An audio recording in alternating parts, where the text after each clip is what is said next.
حضور تاج الشریعہ رحمۃ اللہ تعالیٰ علیہ مدینے جب جانے لگے تو ویزے کا مسئلہ آ گیا. ویزا اپروو نہیں ہوتا تھا، ویزا نہیں ملتا تھا. آپ کو بڑی کوششیں کی، نہیں ملتا تھا ویزا.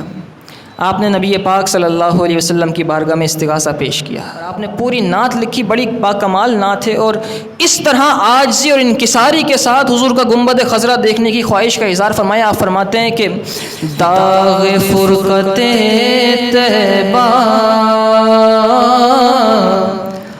قلب مزمحل جاتا،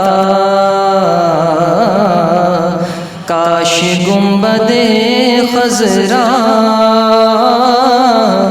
دیکھنے کو مل جاتا، کاش گنبد خضرا دیکھنے کو مل جاتا. فرماتے ہیں کہ دم میرا نکل جاتا ان کے آستانے پر، ان کے آستانے کی خاک میں مل جاتا، ان کے آستانے کی خاک میں مل جاتا. اور گنبد خضرا کا تذکرہ آپ بھی کرتے ہیں، ہم بھی کرتے ہیں.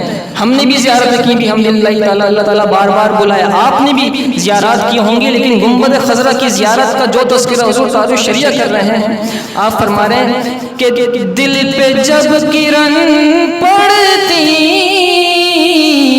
ان کے سبز گنبد کی، تو اس کی سبز رنگت سے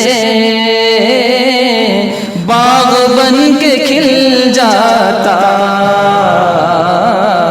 اس کی سبز رنگت سے باغ بن کے کھل جاتا، کاش گنبد خضرا دیکھنے کو مل جاتا.